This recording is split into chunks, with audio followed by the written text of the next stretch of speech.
y todo el rollo. No soy ni entrecortado ni nada por el estilo. Genial. Bueno, pues entonces vamos a ver el primer tema de gramática, tema 19. Entonces aquí yo cuando escriba la redacción del tema, lo que tendré que poner es los dos títulos, tanto en inglés como en español. ¿Por qué? Porque en la convocatoria el tema viene escrito en español y yo, que soy profesor de inglés, lo tengo que poner en inglés y tengo que defender en inglés, porque así me lo piden en la convocatoria. Entonces, tendría que tener tema 19, el tiempo y el tiempo verbal, aspecto y modo. Y luego vuelvo a escribir el mismo tema y digo Theme 19, Real Time or Verbal Time, Aspect and Mood. Entonces, cuando lo lea, hago lo mismo. Tema 19, tiempo real, el aspecto verbal, aspecto y modalidad. Theme 19, Real Time, Verbal Time, Aspect and Mood. So, the index that I'm going to deal, I've divided the into 7 different parts or different, 7 different parts in which I would start, I would offer a general view on the theme. I would be as a sort of introduction. Then I would focus on the tense. I would define what is tense, and I would look at tense from a verbal point of view. I would focus on the verbal group. Then I would have a look at the aspect. What do we mean by aspect, and how do we deal with aspect in the verbs?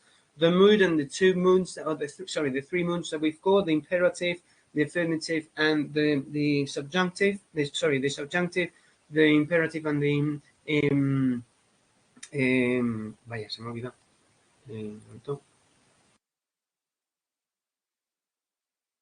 Un momento que an indicative, sorry. An indicative. Then I would have a look at the typical constructions that we have by combining the tense, the aspect, and the mood. I would have a look at the differences that exist between the aspect and the mood, and combinations of the three aspects. I would conclude my theme by having a look and analyzing how this theme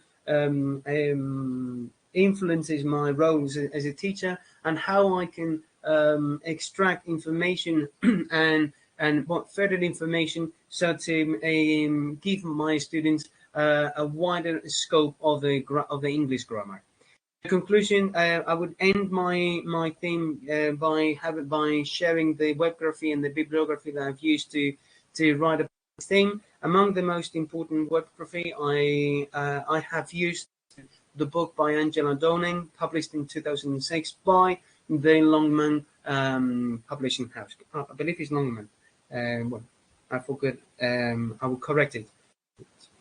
So this theme 19 is also related with theme 21 and 22, both also relating to the verbal groups and the construction of the verbal groups. Also to bear in mind that when we refer to the verbal groups, we also need to regard that there are different types in English in the English language regarding verbs. We've got the primary auxiliaries, then we've got the modal auxiliaries. The primary auxiliaries are the ones who are going to allow us to express the tense, the aspect, and the mood. And then we have the modal auxiliaries which allow us to express certain nuances when we speak. So to begin with, in some languages, we need to make the difference between the tense and the time. And this is something very important when we deal with the students, because they usually tend to think about time and the question of time. But the time itself, it's just a definition of defining a group of minutes or a group of seconds. It's more mathematical than linguistic. If we want to refer to something present or past or even future, then we need to talk about the tense. The tense is what is the actual term that is used in linguistics to refer to the corresponding time, the corresponding form of the verb and the situation that we describe. English only has two tenses, the present and the past. The rest is not like in Spanish or the Latin languages, where we have the present, the past, the future, and the conditionals. English only have two tenses, present and past, and the rest of the sentence and the rest of the tenses are expressed by means of modalities and the modal verbs. That's why modal verbs in English are so important to learn. Otherwise, we would not be capable of expressing certain nuances that that the English language needs to express when we speak to English people. Right.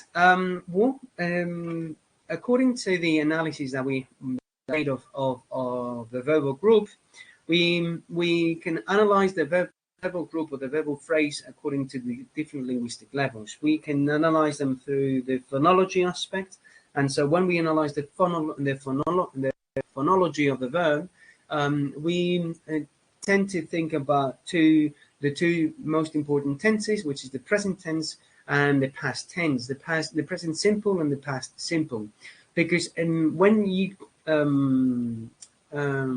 pronounce the present simple, on the third person singular, adding the s or the es, it also has a problem. We may encounter with problems when pronouncing the final s in certain verbs. And so we need to focus on that aspect with the students. Also, when we pronounce the ed, the ending ed related to the past simple tense, it also gives a lot of problems because it's not the same to express or to pronounce past and worked.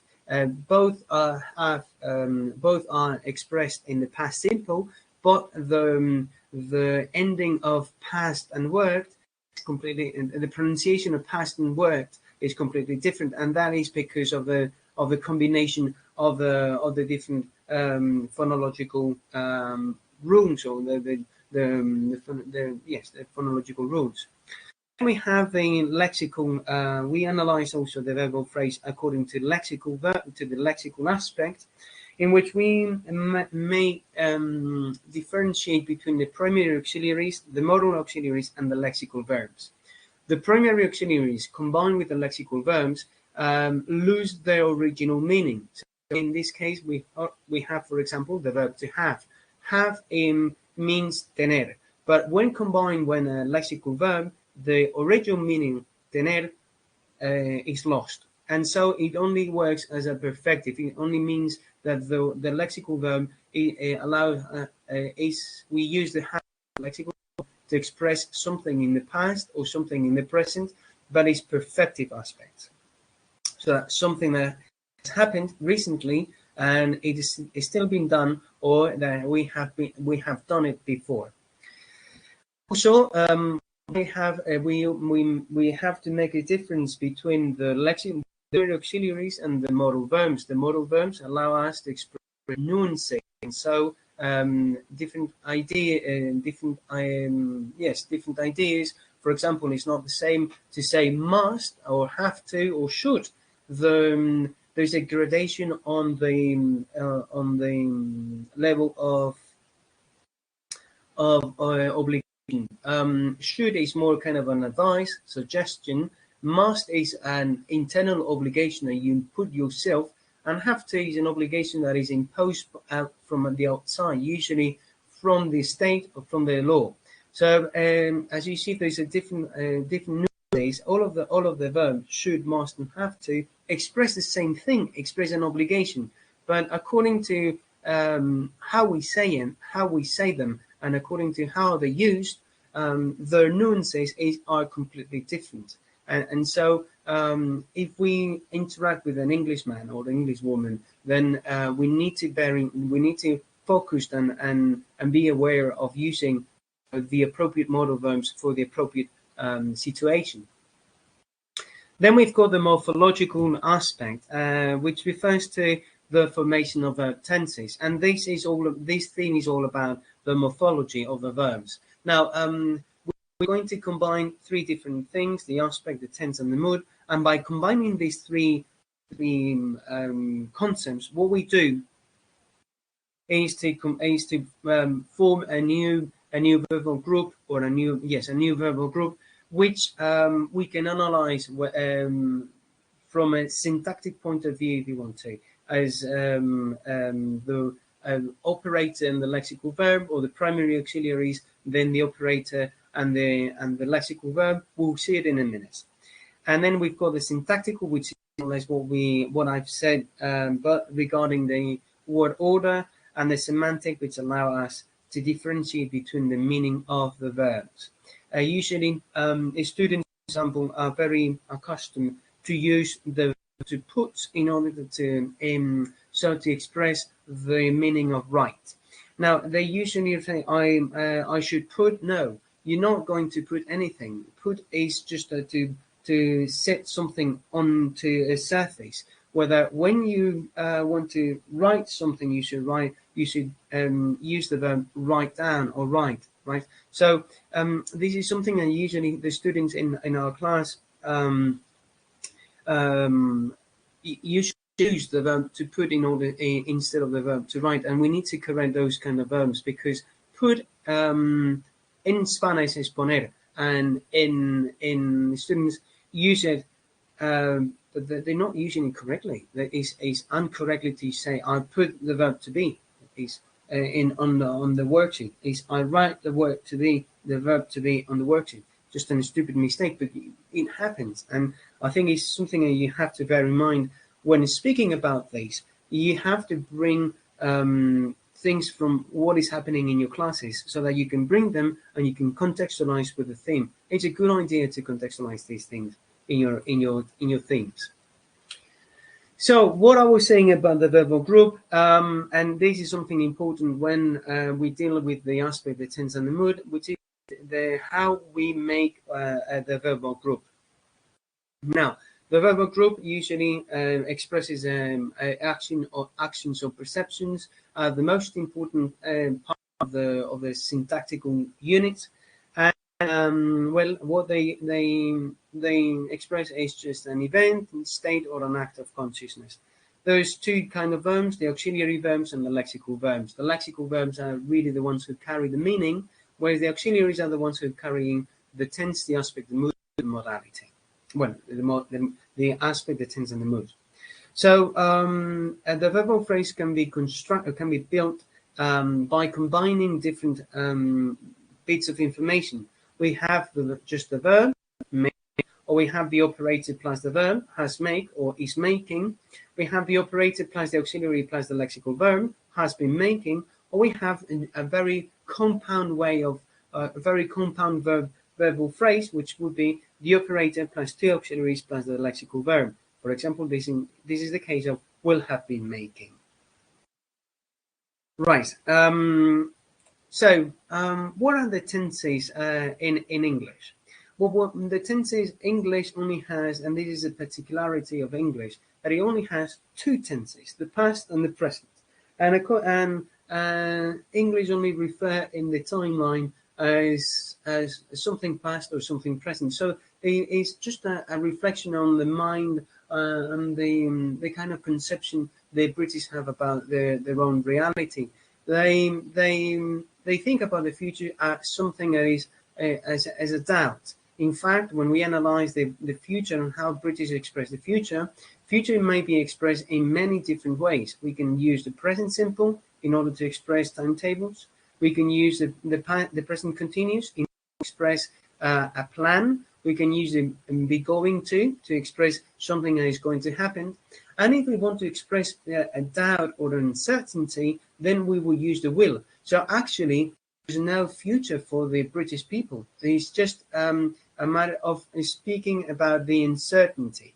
Whereas in Spain and the Latin languages, we do have the future. So the mentality is completely different. And the way people speaks and the way people uses the verbs also reflect reflect the way people are. So British do not care very much about the future. If we look at how they use the language, they just think of the future as something of a doubt, of an uncertainty. Right. So the tense, when we deal with the tense definition, we should be talking about the linear flow of time. So and the point of reference. This is two things that we need to have in mind when we explain to students how to understand the present tense or the past tense. So the point of reference would be the present moment where we are. Everything that falls before that point of reference is considered as a past action, something that has been done. And everything that falls onto that present moment, onto that point of reference, would be the present. Now, everything that falls ahead of the point of reference would be the future expressed with the be going or the time or the present simple or the present continuous, or the uncertain future, which is expressed with the will. So we also express the tense by using other ways, by using other tools apart from the verbal group. We can express the tense by using the noun phrases. That's the next year. We also use the adjective, the latter, concurrent at the same time, simultaneously. The adverbs, yesterday, frequently. We could also include here the frequency adverbs. Very interesting to use them with the present simple. Yes. Prepositional phrases in the afternoon, right? In the afternoon, in the morning. You can also say at night. So include or touch just another part of another theme related to the prepositions. The conjunctions, the while and then, and the while and the when, also very interesting to analyze them here. While means something introduces an action that it could be progressive, whereas when introduces an action that is already finished. So again, a different way of using the tenses. While with the past continuous, whereas when is usually used with a past simple. And idiomatic expressions. Thanks God it's Friday. Right. What about the aspect? The next point of so una vez que estoy escribiendo esto en mi tema, justo después vendría lo que sería el párrafo 3 aspect. Entonces, entre el final del párrafo 2 y el comienzo del párrafo 3, del punto 3, debería incluir, o a mí me gusta, sobre todo, incluir una frase que sea un poco una frase que haga de unión entre el tema anterior o el apartado anterior y el apartado nuevo que voy a desarrollar. Una frase es algo sencillo. Por ejemplo, acabamos con el idiomatic code thanks God it's Friday, y aquí yo empezaría diciendo the next point I will deal with or this leads me towards my next point, which deals with the aspect. Punto. Y empezaría 3 aspect, subrayo y empiezo el párrafo. ¿Esto está entendido? A ver, una pregunta, Irene. Una pregunta. Da igual poner theme que topic. He buscado información sobre eso, pero no he encontrado gran cosa. Vale, para responder a tu pregunta, Irene. Yo tampoco. Entonces, yo creo que se puede poner de manera indistinta. Topic es más como tema de conversación. A lo mejor theme tiene que ver con la temática. Temática de lo que es la redacción. Entonces, bueno, son nuances. La verdad es que sinceramente no sabría responderte. A mí me gusta poner más theme porque tiene que ver con una temática entera, con lo que es la gramática o con lo que tiene que ver con ese aspecto principal. Pero topic es tema de conversación, o sea, tema de qué va el topic, ¿no? ¿Cuál es el biotopic, por ejemplo, de una película? Pues el biotopic es esto, o es un biotopic. Entonces, realmente no te sabría decir cuál de las es correcto. Yo creo que ahí pues se usa de manera indistinta. Entonces, ahí, sinceramente, no te puedo aconsejar porque yo siempre he usado el theme. Pero bueno, creo que topic tampoco no sería incorrecto. Bueno, vale. So, continuamos con point number 3, the aspect. So, aspect refers how things are during, or to how the verb, or to the last, or to the quantity of time the action happens in the sentence. It refers just to a precise moment. It does not convey emotions. The emotions are conveyed through the modal verbs. In English, there are 4 aspects: the simple, the progressive, the perfective, and the perfect progressive. Simple is just states that the action occurs. It's usually we use it for actions that are habits or routines. Usually it happens in a fixed way and in a fixed sequence. Progressive usually is referred to describe something happening at the moment or a particular time. So, for example, the past continuous would be to describe something in the past and an action that has been done in the past. Perfective refers to the result, so that's something that has already finished. And the perfect progressive is to refer to something that has been done and at a very specific point. So next, the next aspect I will be dealing with is now mood. Deals with it allows to introduce a lot of different nuances, and the mood is the one which allows the speaker to really introduce how they feel, their wishes, their intentions, their possibilities. So in English, there are 3 grammatical moods: the indicative mood, which is used for sentences to affirm something, to deny something, or to express as a strong probability.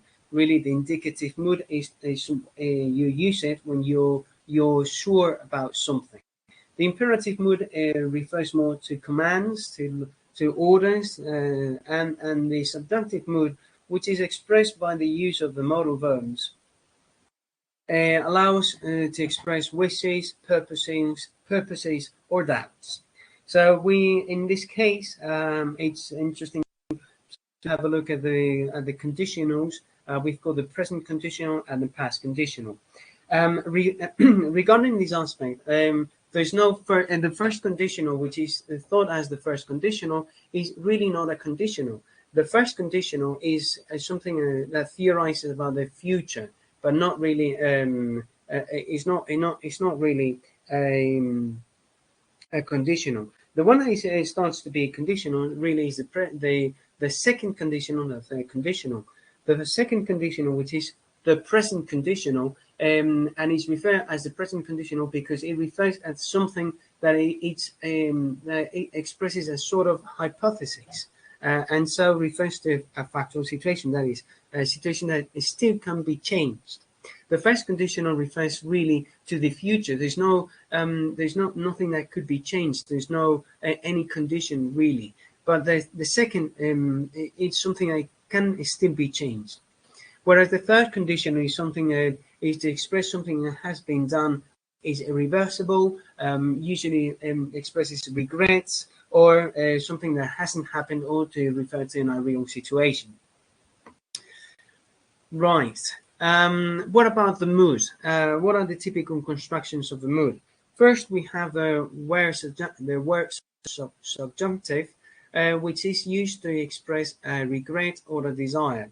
Usually, we use idiomatic expressions such as "I wish" or after the with. If I wish I were taller, if only, after if only. Sorry, after if. Or express a certain probability.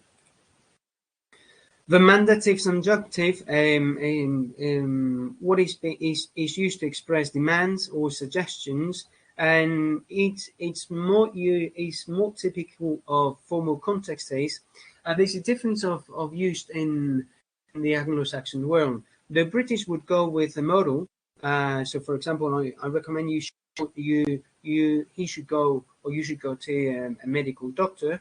Whereas in the US, it's not, and they don't use. Remember that the US, it has to be more practical, because the US, the English in the US is an English that is done to be acquired and learned by all the immigrants. So what they do is trying to reduce the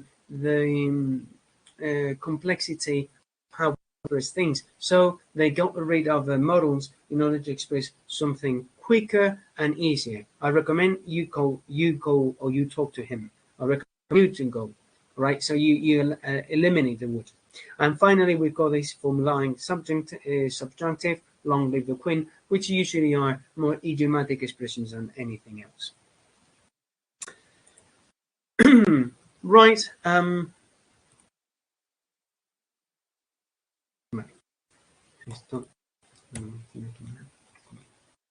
So combinations of the three concepts. We have now that everything. Frase introductoria. Now that the three concepts have been explained, and we have a greater understanding of the aspect of tense, we're now going to see how we can combine these two terms, these two tenses. Sorry, these two terms, in order to form different tenses in English. So we go in the first one. We're going to be looking or analyzing the past tense, and then I will look at the present tense, just in a chronological order. The past simple is used to express actions that have finished, that are ended, and usually the way we form the past simple is by making the difference between the irregular and the irregular verbs. The regular verbs are followed by an ed, by d or ed ending at the end of the word, whereas the irregular verbs we use the chart where there are three columns. The first column dedicated to the infinitive, the second to the past simple, and the third to the past participle. The third column is used with the perfective sentences, and the second column is the one we use when referring to the past simple. Now, the irregular verbs, they are called irregular verbs because they do not follow a pattern, and the construction of the past tense is irregular. The past continuous is used to refer to something that is being done, to refer to a process or an action that is carried out at the moment of, or is carried out at a specific moment in the past. So to describe the action, that is, in Spanish we would say the imperfecto, el pretérito imperfecto, and also we might express a sort of a routine in the past. For example, we're cooking pizza at night, or she was cooking all day long. Right. Very easy. The way we form the past continuous is by conjugating the verb to be in the past simple tense, was or were, and adding the ing suffix to the lexical verb. Just remember that in the past simple, in the past continuous, those verbs ending with a silent e would get rid of the e, and we would add the ing. For example, like the verb. I'm thinking of like, pero like no vale. Like the verb tired. Es que un poco así. Well, I'll think about someone.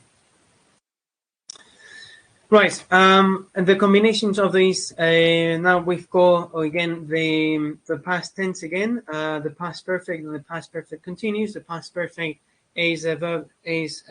We combine the lexical verb with the verb to have. The verb to have has to be in the past, had, plus the lexical verb conjugated in the past participle. Remember that the past participle in the regular verbs ends in ed, and in the irregular verbs would be the third column. Usually the past perfect is used to reflect an action that refers to a specific moment in the past, and in case there are two actions going on at the same time in the past, we're using the past perfect in order to describe the first action that occurs first, and the second action that occurs immediately afterwards. The first action would be conjugated in the past simple. So the past perfect is definitely used to refer to the action that happens first in the past. Finally, the past perfect continuous. This one is formed with the verb to have in the past plus the verb to be in the past participle, then plus the lexical verb in the past ending in ing. They use is to refer to a progressive action that was kept during a time and it's now finished. I have been cooking all day. Now, that means that it's 2 o'clock in the afternoon. You have cooked, and that means from 9 to 2 o'clock you have been cooking. Right. What about the present tense? Well, the tense follows the same routine, the same path as the past tense. All we have is the present simple, which is formed with the use of s or es at the end of the word. The es is used when the verb finishes in x, s, o, sh, or ch, just to have cacophony. And for example, the verb box, boxes, or the verb pass, passes, or watch, watches, or finish, finishes. Now, the use of the es, this use of an e is used in order to ease pronunciation. So otherwise, would be complicated to pronounce the finish. For example, looking at finish. If I add an s without an e, would be finish. So very, very difficult to say it. Now, the uses of the present simple is something true that in the present. I'm 40 years old. Also, the routines, which are usually combined with the frequency adverbs. General truth, around the earth is round. Historical present. So to give instead of using the past simple, you use the historical present in order to give a bit more of rhythm to the text. And the future is sought to express the timetables. Usually, it's not future; it's just a routine. But when using timetables, we know that if we say the bus at 4 o'clock. The bus leaves at 4 o'clock. That means that there is a sort of routine that every day there's a bus leaving at 4 o'clock. So kind of this future, there's something fixed, that is a routine. So we can use that as a present, as a future. Now the present continuous, which is something we use these tense so to express something done at a precise moment in the present moment. So actions or things that are happening at the present moment of speaking. We also can express with the present continuous future arrangements. I'm meeting my doctor on Tuesday, on Monday, or disturbing attitude, just to refer that something being done at the moment that is constant, just to express that is annoying you. Right. The next point would be the present perfect. The present perfect continues. The present perfect is done in the same way. We use the have or the has. The has is used with the third person singular, and have is used with the rest of the person. Then is used with the lexical verb conjugated in the past participle. So usually the present perfect is the main use is to express experiences. I've been to Paris, or a recently finished experience. The present perfect tense usually is accompanied by adverb by prepositions such as for or since, for expressing the quantity of expressing this a quantity of the duration of that experience, and since expressing the date from which the experience started. The present perfect continuous, it's used with the verb to be, to have, plus the verb to be in the past perfect, in the past, vaya, in the past simple, past participle, sorry, in past participle, and finally the main verb end in ing. Now again, it's used to refer to an activity that started in the past and still happening in the present, or also to express a sort of a routine.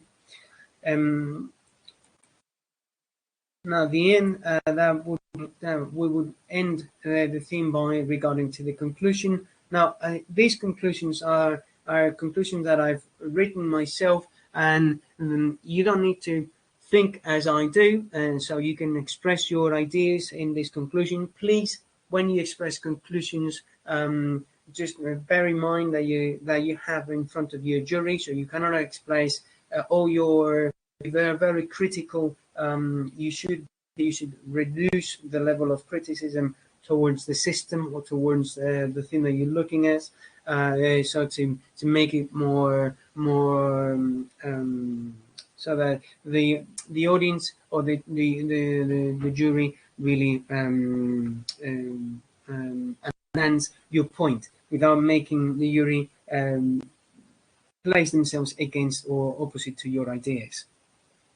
So what I think about this conclusion is that this theme is particularly important for us teachers because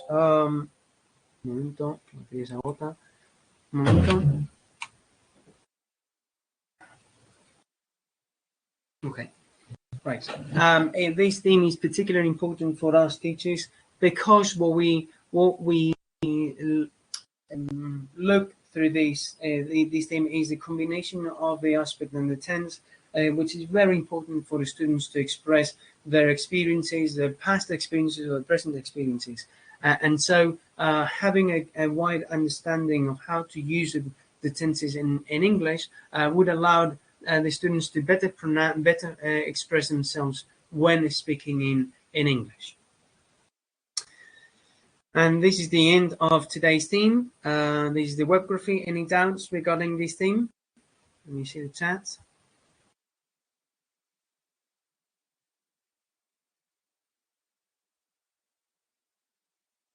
No, porque si no pasamos así.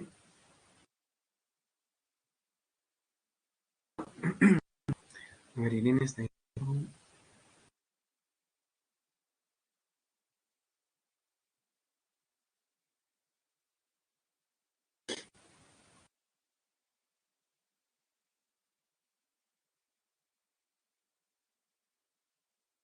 A ver, Irene. Exacto. Estos temas son temas envenenados, por otro lado, hay que tener en cuenta que son temas súper envenenados. Yo si los trataría en un tribunal, porque es lo que vas a dar en clase. Y como lo des mal o como te confundas en alguna cosa, la has fastidiado. Entonces, estos temas son temas de te caen los 5 temas y de los 5 temas resulta que los 4 que hay no tienes ni idea y está el 19 que lo puedes hacer ante. Pues ahí sí, pero si no, a evitar totalmente. O sea, a evitar. Temas en los que se requiere que haya un súper rigor a la hora de explicar, porque claro, es precisamente lo que se da en clase. Entonces, como se dé mal, pues error. ¿Vale? Entonces, temas que hay que darlos, como academia hay que darlos, lo que yo recomiendo no tratarles en la oposición. Hay temas mucho más interesantes, más bonitos, a no ser que seáis unos apasionados de la lingüística y entonces extraer al tribunal ejemplos muy bien, muy buenos ejemplos. Y estos temas incluso a lo mejor sería interesante también tratarlos desde el punto de vista de los errores que hay común en los estudiantes, ¿no?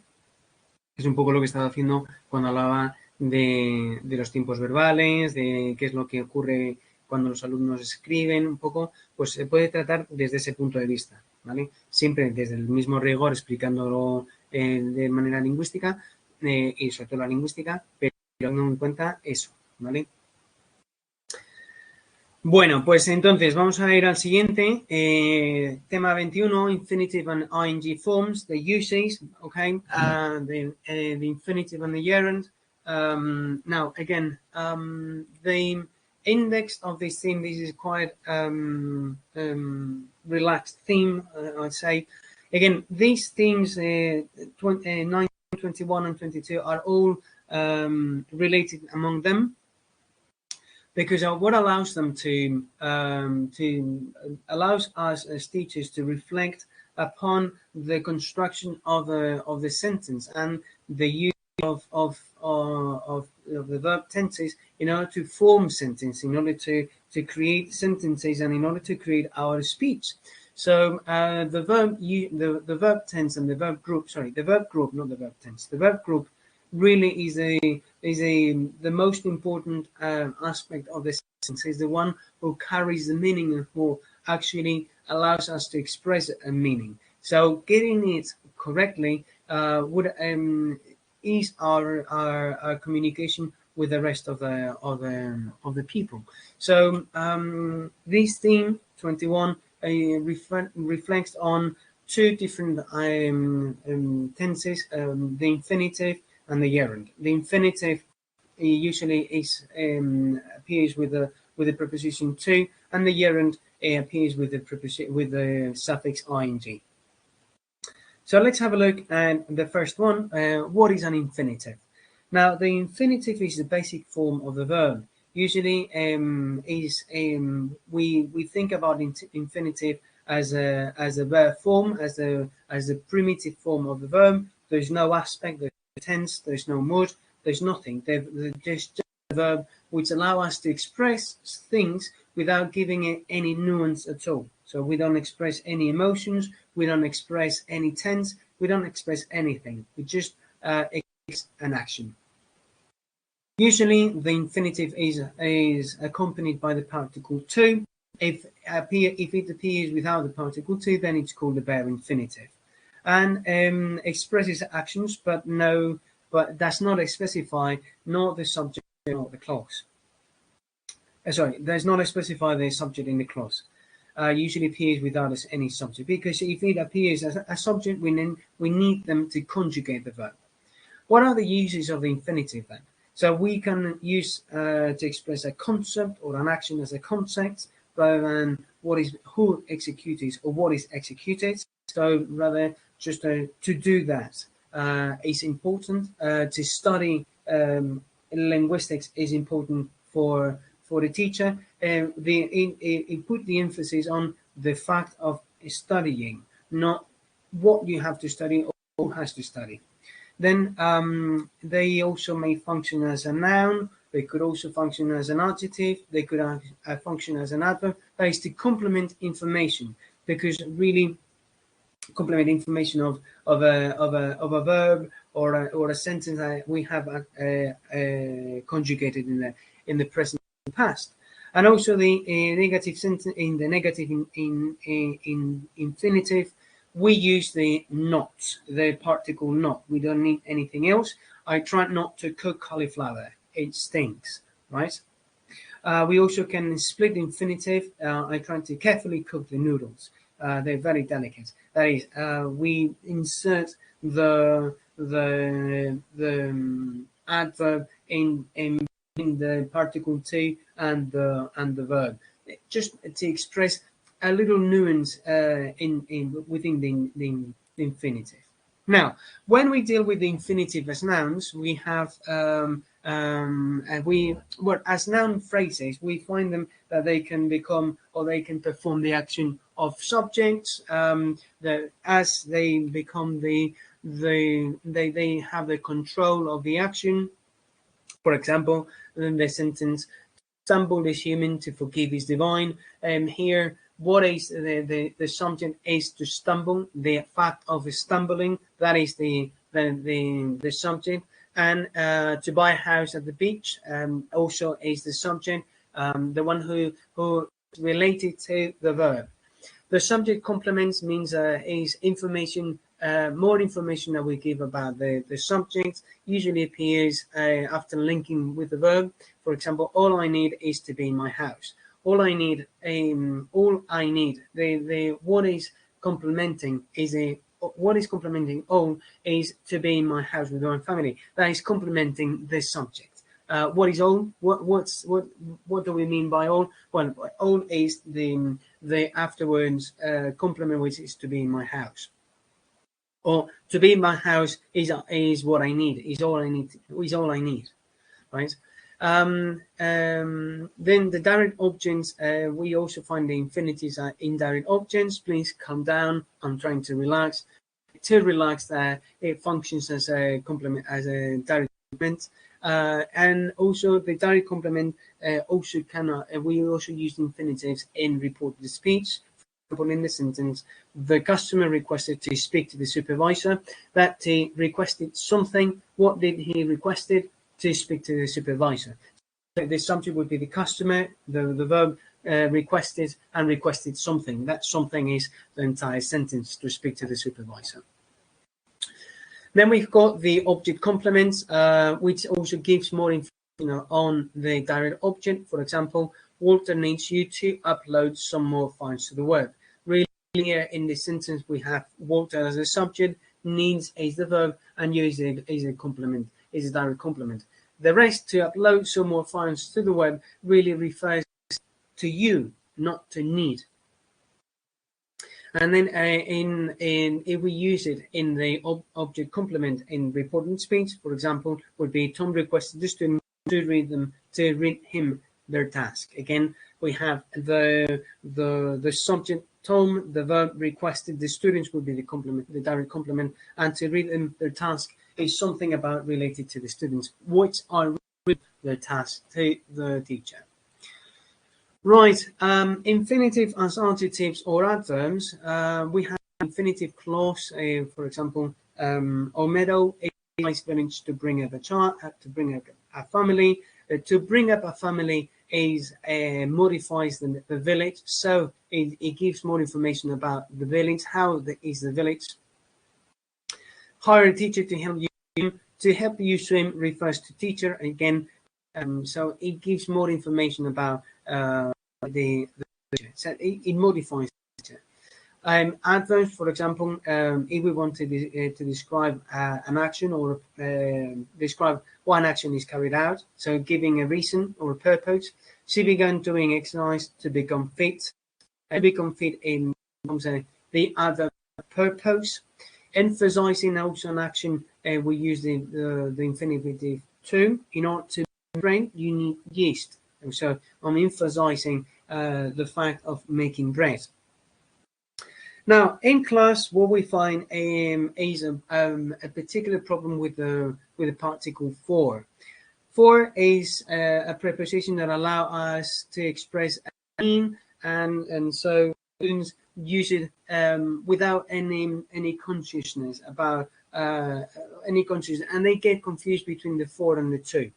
So have a look at these two examples that we have. He reads the newspaper to inform, or he reads the newspaper for information. Usually, for is followed by a noun phrase or by a noun, where to is preceded by the infinitive to be informed. Right? What our students usually do in class is the one that is cross. I read newspapers for to be informed. So, or for being informed. That's wrong, right? And this is a very common mistake that we find in class. Well, we also have a perfect infinitive with to, and the perfect infinitive is used with the particle primary auxiliary that is perfective tense, which is have. Have plus the verb ed. So, for example, we use it in order to with some verbs such as pretend, prefer, hate, hope. He pretended to have lost the number, or with actions that might happen in the past. Elizabeth said to have created the best cocktail in town, that we introducing a nuance of uncertainty, which she says that we don't really trust on that information, or to actions that might be accomplished in the near future. We hope to have ended. Okay, to have ended the works in the flat by February. Have ended. Again, some uncertainty about the future. Well, what are the differences between the infinitive and the bare infinitive? The bare infinitive is the one that do not have the particle, and the infinitive are the one who uses the particle too. Actually, these are verbs. When we use the infinitive with the to, are used to express an action at a general level. For example, this is the game to watch. This is the game to watch. Este es el partido a ver, ¿no? El partido que tenemos que ver. This is the verb to watch. Whereas the bare infinitive means that you don't have to use the particle to. The verb appears without the particle to, and is usually and we use it to express emphasis or verbs related to senses, or permission. For example, if we use the emphasis, I do know him. They do this. I to do know him. That we cross to in order to give more emphasis. Usually, this bare infinitive is used with very specific verbs. Do in this case is the one that we use to express a sort of emphasis. I saw it happening again. I saw, and this saw is a sensitive verb. Is a verb related to the 5 sentences. So we allowed to construct a sentence with a bare infinitive. I saw it to happen. And finally, the permission, usually with the make or let. I let do that. I let him do it. Now, we also have different kind of constructions with the bare infinitive. For example, after had better, you had better leave now, or we usually with the help, or with why. Why say it? They're usually more of an American question in order to give more velocity or speed to our speech. Right, gerund. What do we use the gerund for? We use the gerund for actions that happen at the same time, or to express likes or dislikes, or after prepositions, or after expressions. Usually, the first one to express simultaneous actions or actions that happen at the same time. You enjoy something. I enjoy playing rugby. You emphasize the action. Which is the action? Playing rugby. Then you also use the verbs like likes or dislikes. So, for example, it's the same model as like the first one. I enjoy playing rugby. I like watching rugby. Or I like playing rugby, but I hate football. Or I hate playing football. So you usually focused on the likes or dislikes. Prepositions, for example, keep on, interested in, instead of, or good at. All of them, the more than preposition, they could be seen as collocations.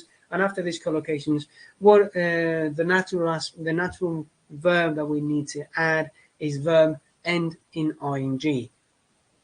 And then we've got the use of expressions. For example, the most typical we've got is no use, but there's no point in, or I don't mind speaking to the director, or I can't stand listening to noises in my house, for example. Differences that exist between gerund and infinitives. Infinitives usually emphasizes an action, or the action itself. But what we want to put the focus is not on the process or on the result, but rather on the action itself. We prefer to drive. Here, what we're doing is that we are announcing the audience the action that we like.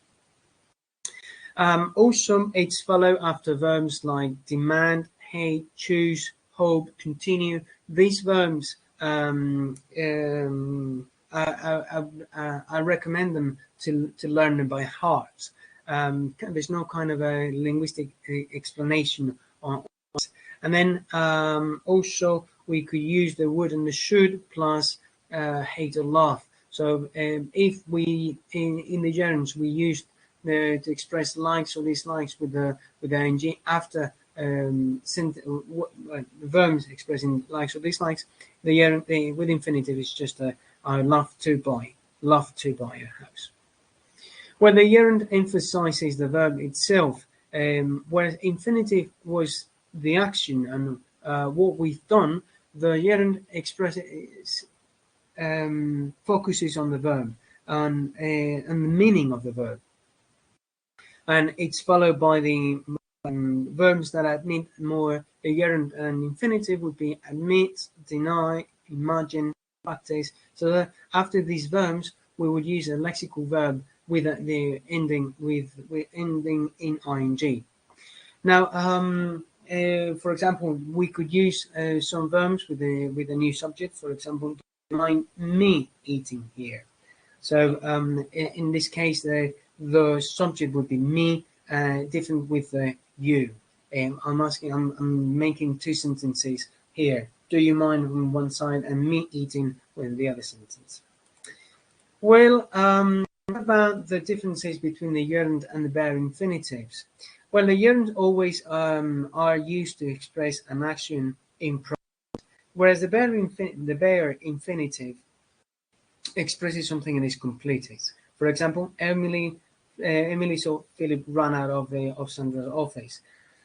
Run out, it's expressing the bare infinitive, which is if we were to express that sentence with an ing for Emily saw Philip running out of Sandra's office, that means that the action is not finished.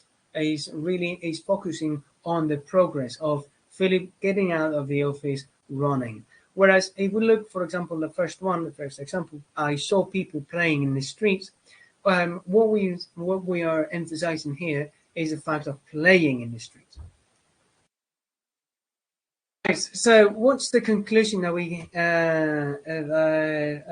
can arrive to after having explored all these themes? Well, the only way to get the combination of infinitive and gerund is kind of difficult, and the students have a lot of difficulties to learn this right.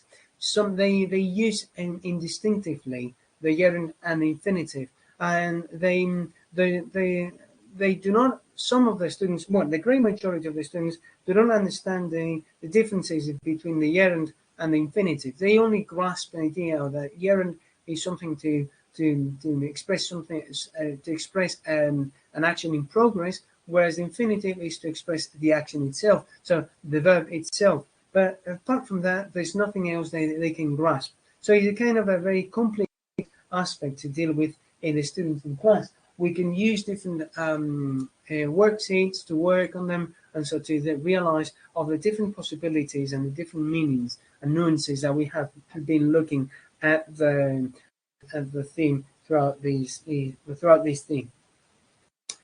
And this is the end. I don't know if you have any questions on it. If not, we'll go to the next one.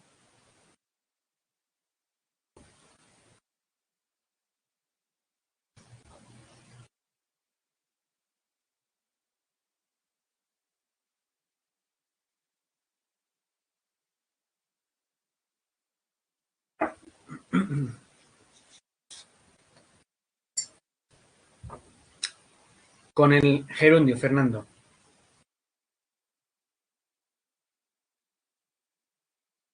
Siempre con gerundio.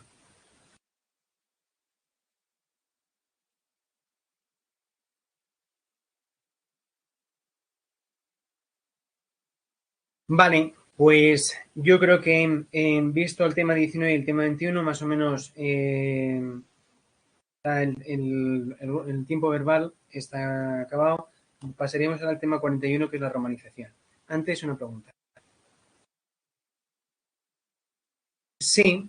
Lo que pasa es que Fernando dice, como una excepción al gerundio, entre comillas, normal. Efectivamente, cuando nosotros hablamos del gerundio como una forma de expresar... aquí. Realmente el gerundio, cuando la pregunta que haces de el verbo más el ing en gerundio lo podríamos utilizar aquí, en after expressions. Realmente el gerundio lo que nos viene a expresar es simplemente, a grosso modo, es el progreso de algo, la acción en progreso, nada más. Lo que pasa es que cuando utilizamos el verbo que tenemos aquí, el verbo con ing, lo que estamos haciendo ahí es expresar casi lo que es el gusto por esa acción. Entonces, yo creo que sí, podríamos hablar de una excepción al gerundio normal que expresa el progreso de algo, el progreso de una acción como tal.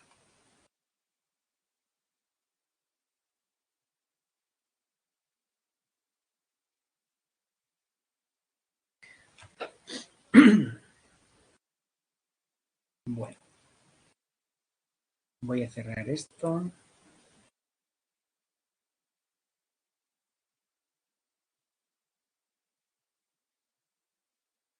Vale.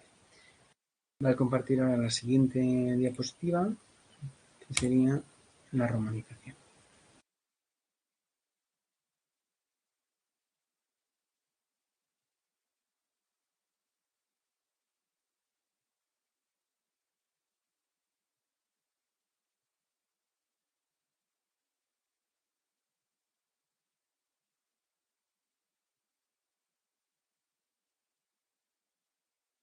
Vale.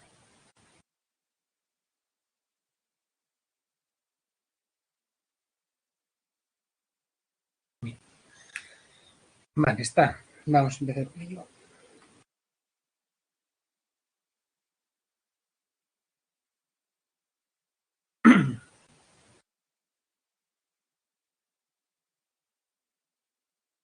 Vale.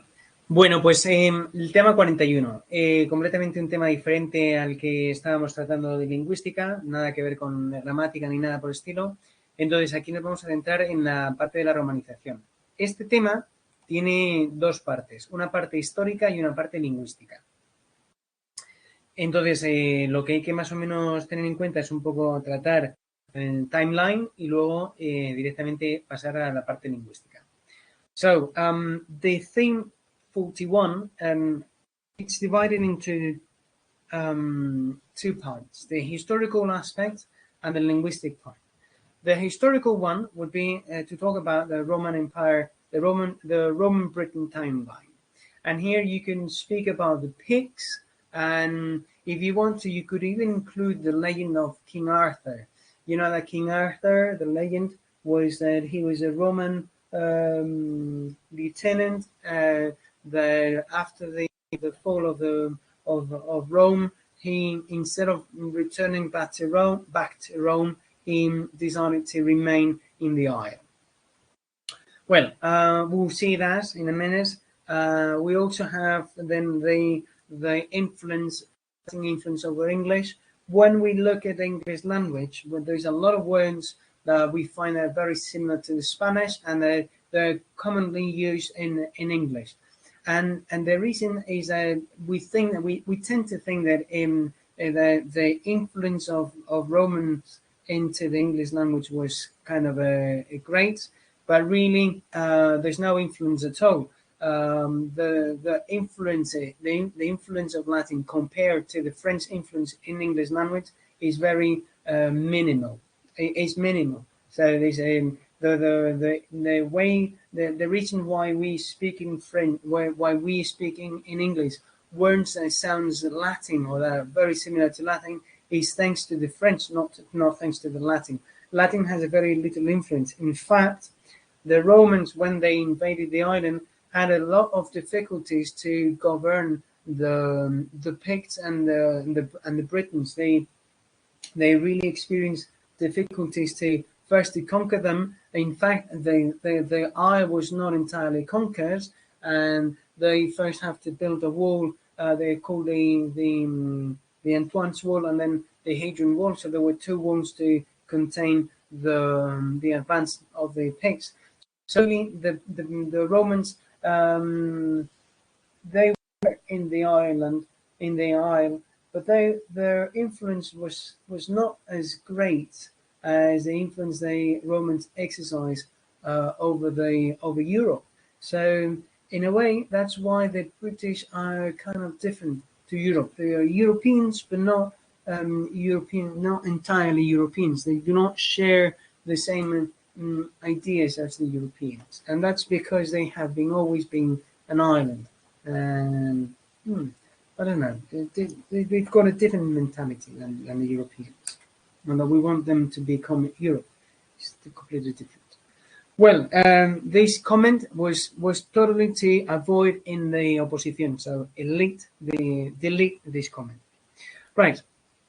So let's have a look at the Roman timeline and the Roman invasion. So what first, in the introduction, we're going to define what is Britain and what do we know by Britain. So when we talk about Britain population and the British is sort of a mixture of different people or different cultures arriving at different times to the island. There's no definition of Britain as such, but there's a combination of different people. First, the Romans, then the Vikings, then the French, then the failed attempt of the Spanish to conquer the island, and later the Germans with the Nazi Germany trying to conquer with the London Blitz in the 1940s. So really, the island has been always a kind of an objective by Europe trying to conquer that part of the island, to conquer the island, but Europe has not been quite successful on conquering it. Britain really, or the term Britain has no meaning really in international relations or in politics. When we refer to Britain or England, really the name to refer to the whole country is the Great Britain or the United Kingdom of the Great Britain. So really, Britain is a shorter name or the pseudonym to refer to the conjunction made or to the joint made by Wales, England, Scotland, and Northern Ireland, and the territories outside Europe. Really, the cultural identity of Britain or the idea of Britain was not built until the 17th century with the Romantics, when they started to believe on this grand nation and these they unify and the force of the political forces trying to unify the country and to make just a sole grand country with the Parliament in London.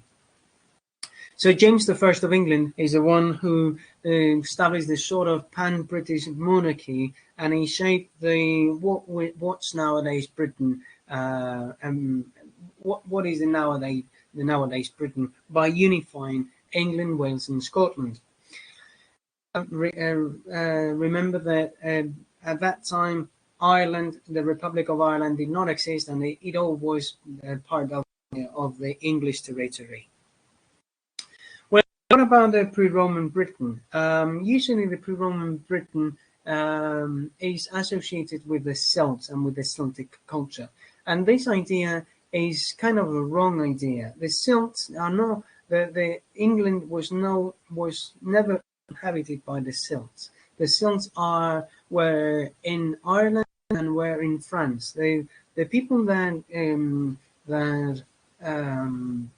live in Britain were the Picts and the Britons, really.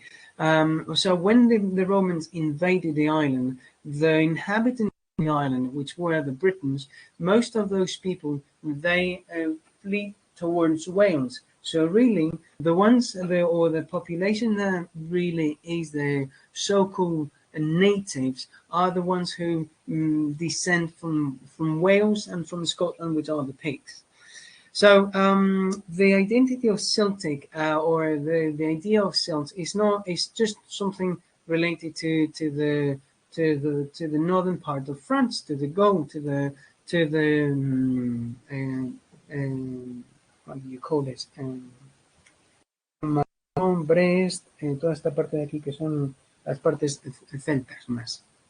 Okay, so the next point, which is the history of the Roman conquest of Britain. So Julius Caesar was the first to try to conquer the island, and he seized the island in the year 55 before Christ, and trying to conquer the island. But what he found was a fierce defense from the native populations, and they actually couldn't complete the conquest of the island.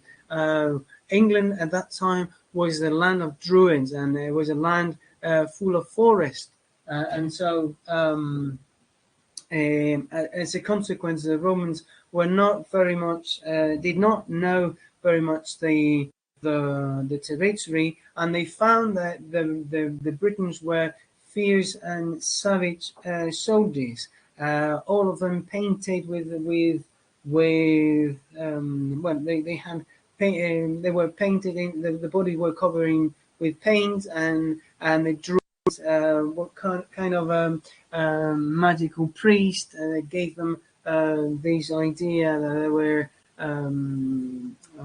they were recovered by magical or yeah, magical protection, and so they offer quite a lot of resistance to the Romans, and so it's not until the year 43 Annus Dominis when really the Isle of Britain is dominated by the Romans. First, Hadrian built a wall in 120 Annus Dominis in Yorkshire, and it was until that time, or until that wall, where the Roman Empire extended, and they couldn't go further because there was a strong resistance from the northern population of Scotland, which were fierce soldiers and who continuously attacked the populations in Rome. So it's not until the year 140 when the General Antoine, is able to go forward and build another wall in Edinburgh. Now that wall, nowadays the both walls exist, but the Antoine's wall, although it exists, was a temporary wall because the Picts were able to destroy and again push backwards the Romans until to the Hadrian's Wall, which really was the frontier of the Roman Empire. By the year 383 Annus Dominis, Constantine the Great was the Roman emperor who changed the religion of the whole Roman Empire to Christianity, and so he also introduced Christianity in England, and that's why the English are now Christians. But the Picts the Picts and the Britons did not have any sort of religion. They had the Druids and these proto-religion that existed before the arrival of the Romans. By the year 410 Annus Dominis, it's the fall of Rome and the end of Roman domination. And by the sixth century, Roman Britain, by this time, most of the legion had to flee from England to the European continent in order to defend Rome from the barbarians. And in the sixth century, Roman Britain was invaded by the Anglo-Saxons, which were known as the barbarians, and also had some incursions in the north by the Vikings. Now, the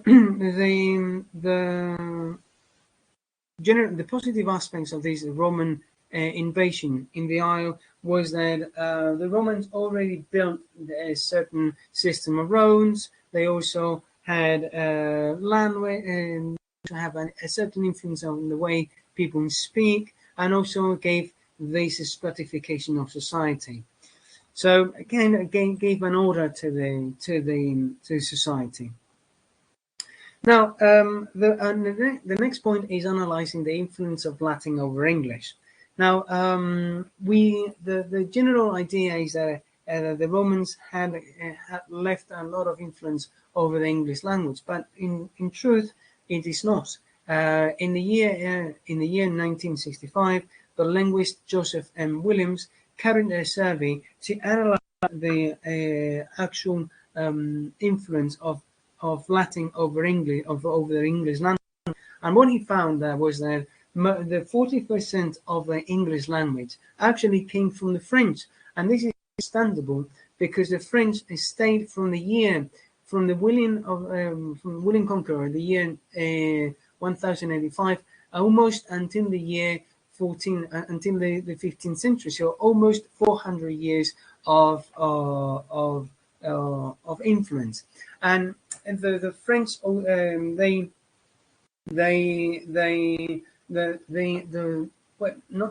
French and the French noblemen, they were the ones who were in power, and so the language of the administration was the French. Whereas with the Romans, the language of the administration, although it was Latin, there were the majority of the speakers were these Old English speakers who only learned very few Latin words in order to trade with the Romans. The Romans in England were not a great quantity. There were not a lot of Romans who were, and they had this system of forts around the island, so to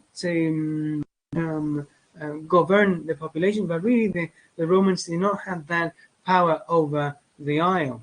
So the native English was at 33%, and the Latin was only 15%. Then we've got the Old Norse with a 5%, which is understandable because the Vikings attack the isle coming from the north, and they did not went until all the way down to the island. They just stick in the northern parts of the isle. The Dutch and other languages with almost the 6% altogether. So linguists, linguists have analyzed the influence of the Latin over English, and they have drafted 3 different periods of influence: the Zero period on the continental borrowing, the first period of Roman domination, the second period with the Christianization of England, and the third period coming with the Renaissance. The first period, the Zero period, was before the Roman invasion. So that means that the Romans were already conquering Europe, and they were already facing lots of wars against the barbarians. And so in these wars against barbarians, the barbarians already took up certain words that the Romans had already invented, such as in commerce, the copper, the butter in food, the camp in the army, or the tile in architecture. So these words, which were already invented by the Romans, the barbarians also took them into their own vocabulary, because the Romans were a more advanced civilization than the barbarians. And so the barbarians also invaded and had certain wars with the British Isle. So what they did was to, by an indirect influence, the barbarians took took the Latin words to the island. So the English already had Latin before the Romans really arrived into the isle. Now, the first period, which goes from the Roman domination until the fall of Rome in the year 400 Annus Domines, we really have this is the strongest moment where where Latin influences English. The problem was that the Romans did not apply the English population to learn Latin. The English population, the peasants, they kept on using the Old English, and they only used certain words in Latin in order to trade with the Romans. Remember that the Romans did not populate the entire island. They just lived in the forts. So there were very little actual domination or current domination of the populations of England. And so most of the influences on the Old English words were regarding, well, the military and the villages, because that was the two things that the Roman were doing, having wars or maintaining wars and building forts. That's why we've got the castor or the chester, for example, Manchester, Dorchester, which is Chester, or castor is el castro, referring to the military camp. And the Wick, meaning the village, Warwick, the Warwick Castle. The second period, we have a better influence or a much wider influence over different parts of the British language, of the English language, and this is due to the start of the Christianization of the Britons of the English community. And by that, many new words coming from different parts of the West or the language were introduced into the language. And so the first book that really reflects on these influences would be Historia Ecclesiastica Gentis Anglorum, which is recounts a story of the English population and from the Anglo-Saxon invasion to the 7th century. The Benedictine reform and the Norman conquest also brought Latin with them, and they brought Latin into different fields of the language. For example, in administration, for example, the scrivere, write, or schrive, the schrives. And then we've got also in the politics, such as the council, or in religion, the abbot, or in culture, for many words related to philosophy, literature, and the creation of new words by using certain prefixes from the Latin words, such as des, con, or suffixes like al, is, es, or ment. All of these prefixes and suffixes also come from the Latin, which were used during this second period. Now, the third period is the period of the Renaissance. The Renaissance implies a movement that goes back to the classicals, and they find in the classicals the inspiration. So that's why many of these during the Renaissance period, the scientists and the playwrights, they took words and they went back to the Latins and to the classics in order to build up new sentences or build up new words.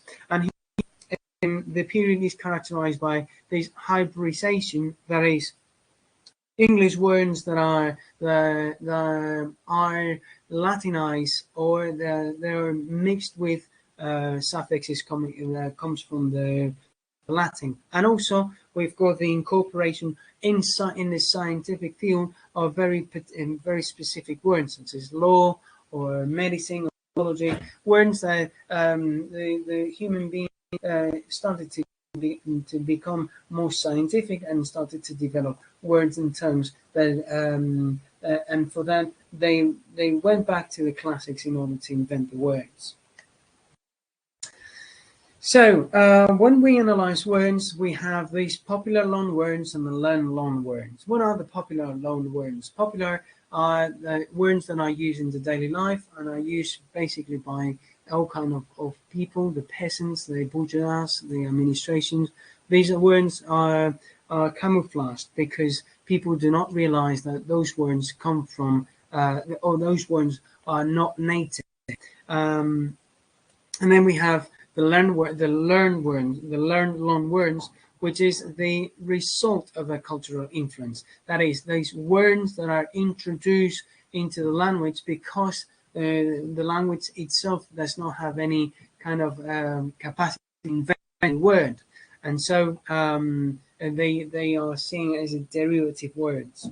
So this classification, then the words then can be classified according to the periods. The continental borrowing zero period, that is, they took words from Latin. Then we call the early Latin borrowings that occur during the first period, and these borrowings as such, which occur during the Christianization of the period.